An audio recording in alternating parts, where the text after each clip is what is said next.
This video will go into more detail about using proportions with gears and pulleys. Gears are used for creating rotary motion through interlocking teeth. When two gears are meshed together, they will create a gear train. A direct proportion exists as one quantity increases, the other will also increase. And if one quantity decreases, the other will also decrease. On a gear, diameter and teeth are directly proportionate. The bigger the diameter, the more teeth on the gear. The smaller the diameter, the less teeth on a gear. An inverse proportion exists when one quantity increases, the other will decrease, and vice versa. On a gear, diameter and speed are inversely related. The bigger the diameter, the less speed. The smaller the diameter, the more speed. Let's look at an example problem. A 10-inch diameter gear A has 15 teeth. It is connected to a 20-inch driven gear B that contains a proportionate number of teeth. How many teeth does the driven gear have? Since we are comparing teeth and diameter, we have a direct proportion. This is how we will set up this direct proportion. The diameter of gear A divided by the diameter of gear B is equal to the number of teeth on gear A divided by the number of teeth on gear B. Notice that the diameter of gear A and the number of teeth on gear A are both in the numerator, while the diameter of gear B and the number of teeth on gear B are both in the denominator. This is the correct way to set up a direct proportion. We can now substitute in the values.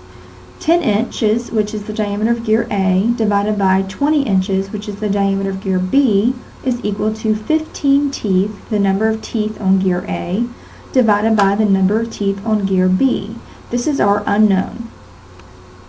We can cross multiply and divide 15 teeth times 20 inches divided by 10 inches will be equal to our number of teeth on gear B. This final value is 30 teeth, the number of teeth on gear B.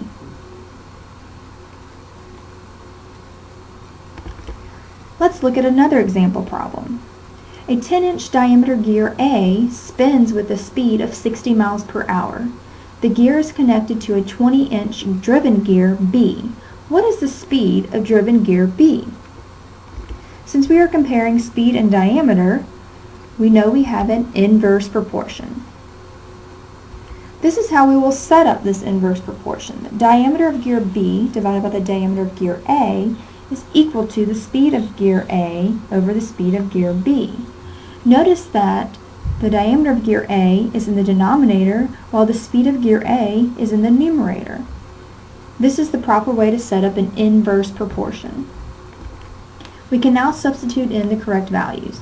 20 inches, which is the diameter of gear B, divided by 10 inches, which is the diameter of gear A, is equal to 60 miles per hour, the speed of gear A, divided by our unknown, which is the speed of gear B. We can cross multiply and divide 60 miles per hour times 10 inches divided by 20 inches is equal to the speed of gear B. And we determine that the speed of gear B is 30 miles per hour.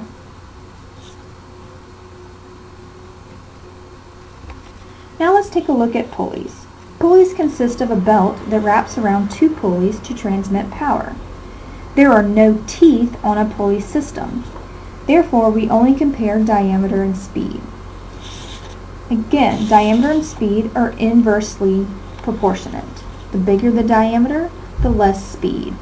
The smaller the diameter, the more speed. Let's take a look at an example problem for pulleys. An 8-inch diameter pulley A is driving a 6-inch diameter pulley B.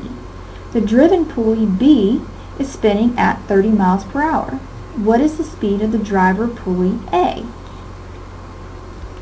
Again, we are comparing speed and diameter, so this is an inverse proportion. This is how we will set up the inverse proportion. Diameter of pulley B divided by the diameter of pulley A is equal to the speed of pulley A over the speed of pulley B. Again, notice that diameter of A and the speed of A, one is in the denominator, the other is in the numerator. We now substitute our values in. 6 inches, diameter of pulley B, divided by 8 inches, which is the diameter of pulley A, is equal to the speed of pulley A, our unknown, divided by 30 miles per hour, the speed of pulley B. We can cross multiply and divide. 30 miles per hour times 6 inches divided by 8 inches will equal the speed of pulley A. And we determine that 22.5 miles per hour is the speed of pulley A.